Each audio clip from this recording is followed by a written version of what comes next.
The following program is rated U for universal audiences and is considered suitable for listeners of all ages. This is a presentation of Dream Realm Enterprises, where dreams are our reality.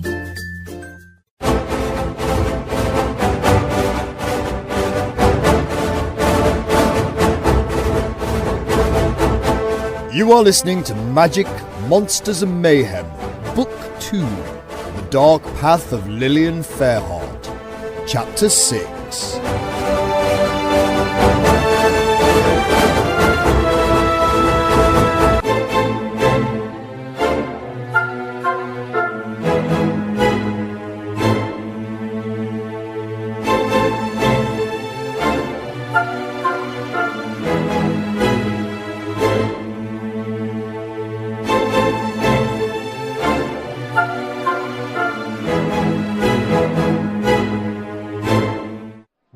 So, how much longer are we gonna hang around here at this inn?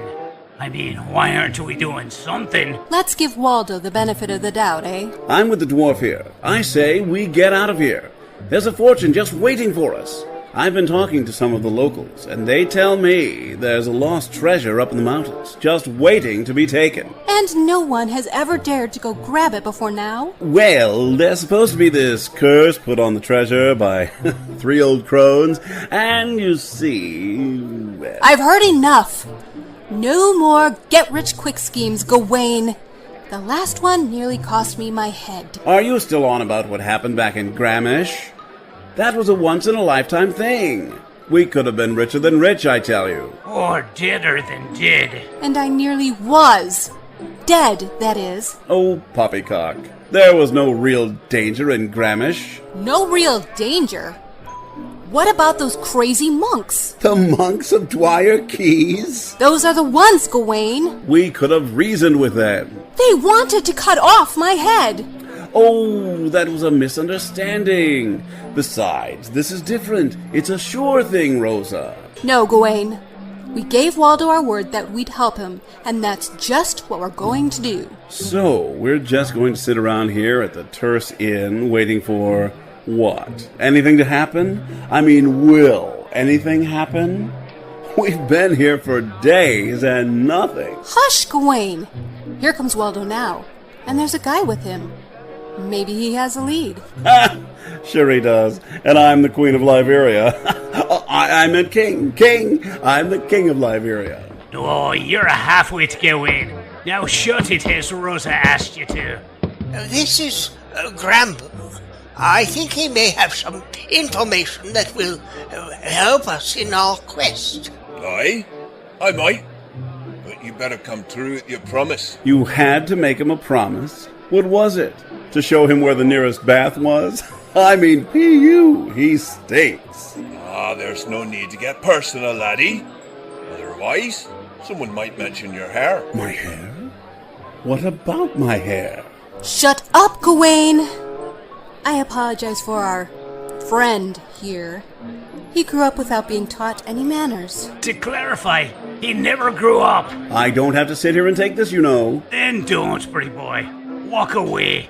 It'd at least give us some peace and quiet for a change. Well, if you're going to take that attitude, I'll gladly step away. Oh, you're breaking me heart, laddie.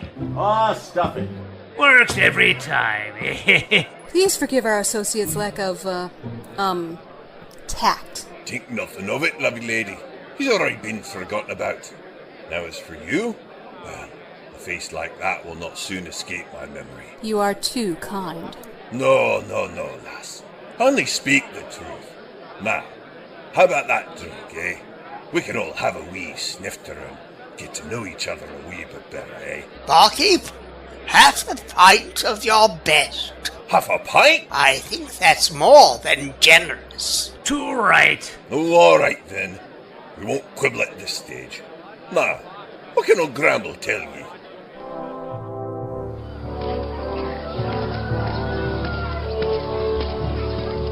Zoe Underhill, over here. What do you want, Danth? I'm busy. Oh, that don't matter. I have a message for you from the Lady Natilda. Do you mean the governess? The very same.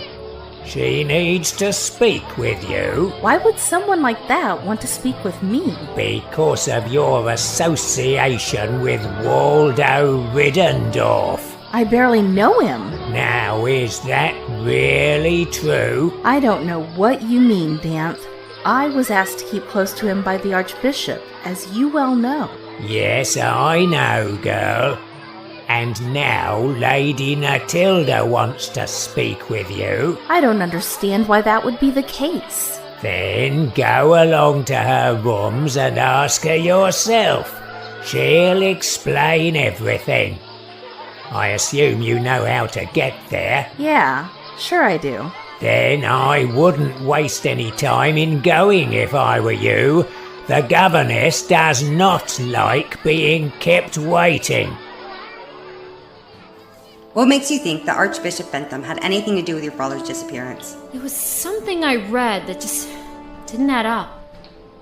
It was a letter from the old bishop to my father. He was going to suggest to the council that my father should be the next bishop after him. But that's not what happened, was it? No, Lily, because your father disappeared. Yes!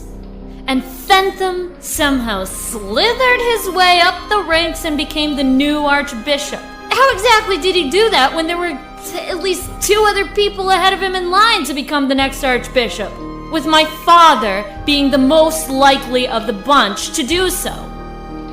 How did he fail to become the archbishop and then what happened to him? The official story is that he dabbled in things he shouldn't have, and he paid the price for it. That's what happened. Lily, I'm sorry, but it's true. It's what is known to have happened. But it doesn't add up, Devine. Why would he risk so much when he knew he was finally going to achieve his ultimate goal? He had worked so hard to gain position in the council and at the academy. He wanted to be a leader. He wanted to teach young mages. He wanted that promotion. Dabbling in the black arts? That wasn't my father. Everyone knew my father was a traditionalist. Why would he dabble in the black arts? Speaking of dabbling in the black arts, why are you dabbling? You're playing around in a very dangerous field that you know very little about. At least that's a word going around. That you've been seen performing dark rituals. That you're seeking help from the underworld. Is that true? I won't lie to you, Devine. You've been a good friend over the years. And I will be honest with you. That doesn't sound good, Lily. What have you done? I've been in contact with a being from the underworld. A being who claimed he can help me. Oh my goodness. Lillian Fairheart, you really have stepped over the line. You're in contact with one of the dark folk, and he's promised to help you? How? By ruining your good name forever? What is going on here, Lily? His name is Detlor. He says that he can help me find out what happened to my father. He also says that he can help me solve the mystery of his disappearance. And you believe this? Detlor? Don't you know the creatures of the underworld lie in cheek to get what they want, Lily? I know. But even if there's a chance, just a chance, I have to take it. I suppose I understand where you're coming from, but you know there will be a heavy price to pay. Your reputation for a start. They'll call you a witch. Some people back in town already are. Yes.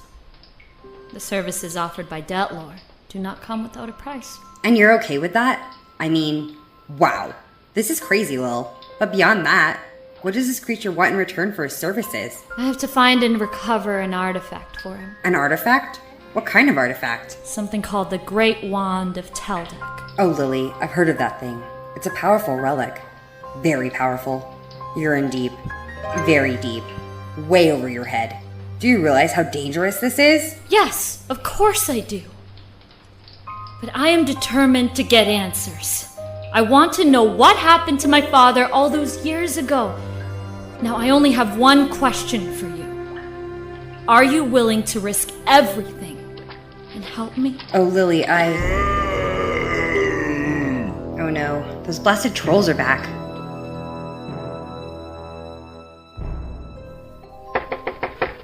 Come in.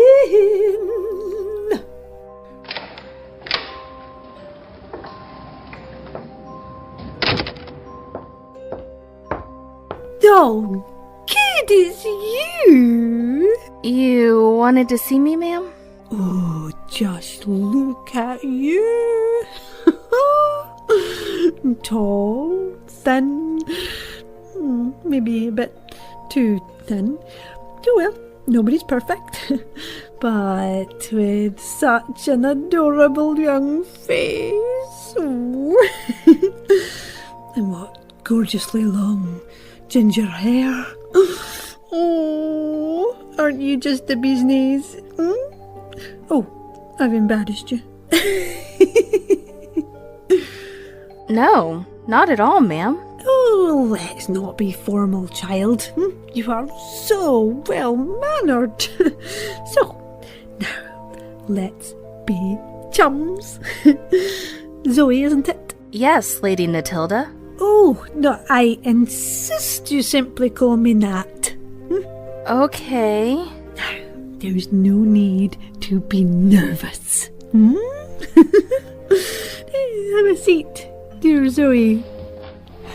Tea? No, thank you. Well then, we'll get right to the point, shall we?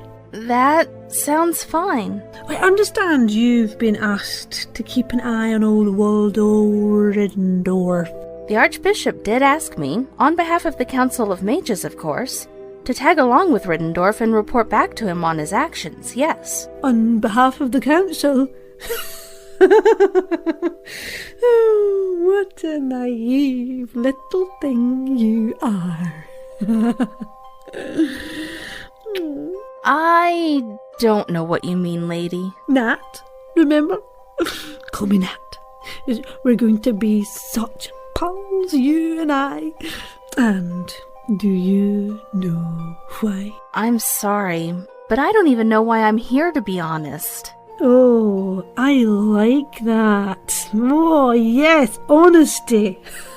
Oh, it's so rare these days, particularly in the young. Yeah, and I want you, Zoe, to be always utterly honest with me, Zoe dear. Do you understand? Yes, of course. Are you really certain, dear? Because I value honesty almost as much as I devalue dishonesty. And when I say that, what I mean to say is, well, let me put it this way.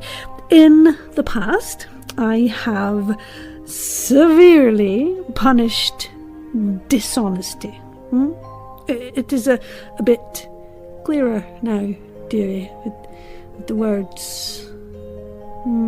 Oh, yes, lady. I mean, Nat. I mean... Oh, there, calm down, child. Oh, you look as if you're about to lose your tongue sitting there. No, I assure you, all of my knives are put away. At least, for the moment. This is no joke. We're getting off on the wrong foot here. No, this is not what I wanted at all. I don't want you to fear me. Okay, I just, Zoe, I want us to really become such good friends. And I mean that with all the sincerity, all honesty, integrity, truth, all of that. Yeah. Any questions? Well, honestly, I just want to know, why am I here? Only to establish that from this moment on, you will report directly to me.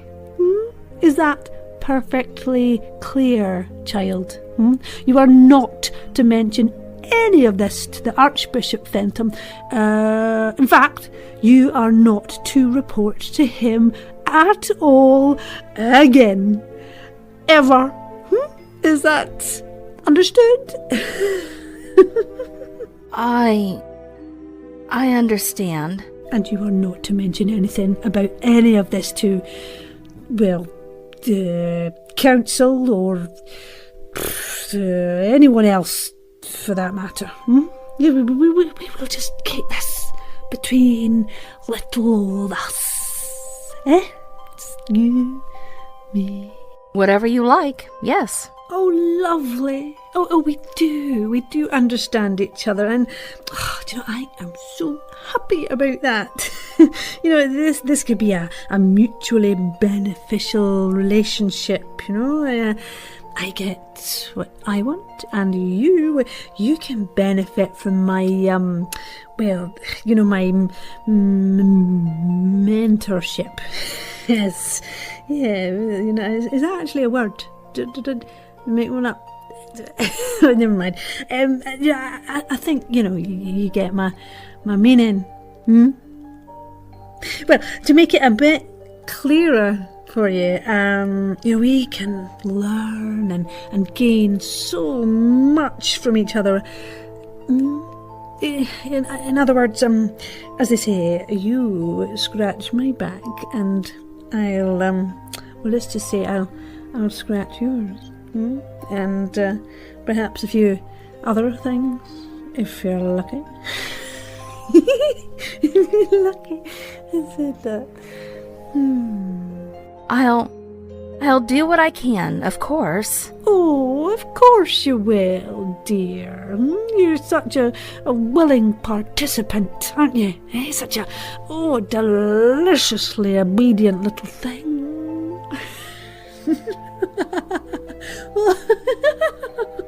Oh, lovely ginger long hair. Nice freckles.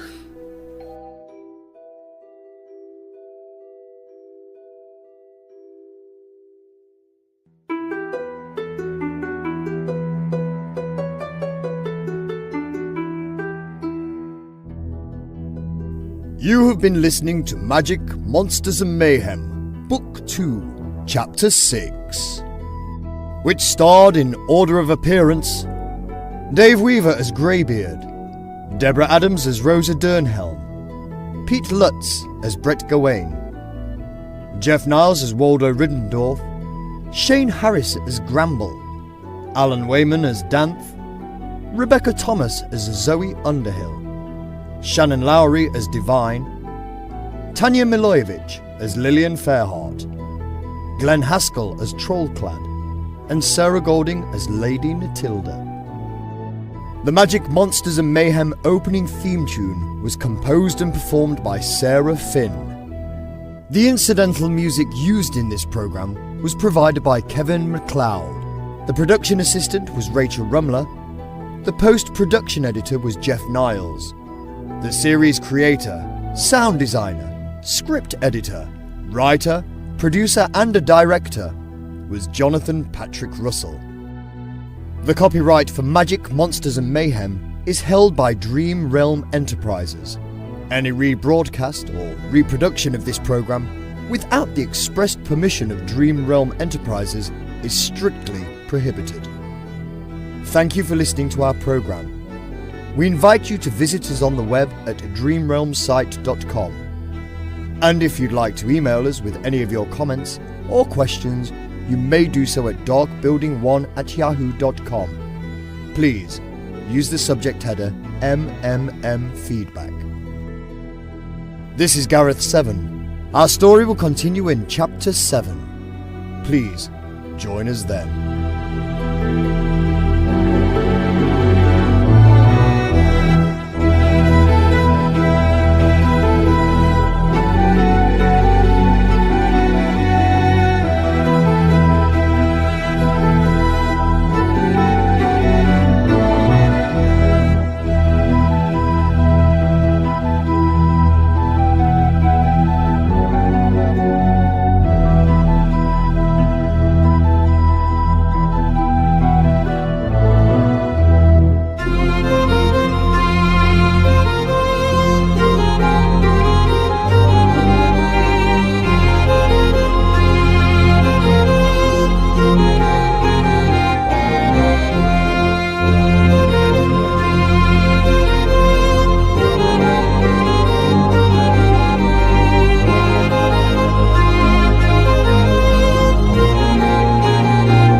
on the next chapter of Magic, Monsters, and Mayhem. Ah, it's you, Dark Star. Long time no see. It has been a while, Natilda, yes. Well now, it must have been at least a year since last you graced us with your presence here in Terce. To what do we owe the pleasure? I've come across something I thought you might find quite interesting. Oh, really? Something to gather my interest, eh? What? You're in a good mood, Natilda. Did you just off someone or something? I know how much pleasure you take in being lethal. Or perhaps you've had a date with someone who tickled your fancy? Oh, God, this conversation is starting to lag a bit, dear. Can you just get on with it? I mean, what have you got, and how much will it cost me? As cold as ever, I see. All right, I'll come right to the point. I've come across these in my recent travels. Oh, Dark Star, you do know how to attract my interest. This program is copyright 2018, all rights reserved, and is brought to you by Dream Realm Enterprises. The journey continues.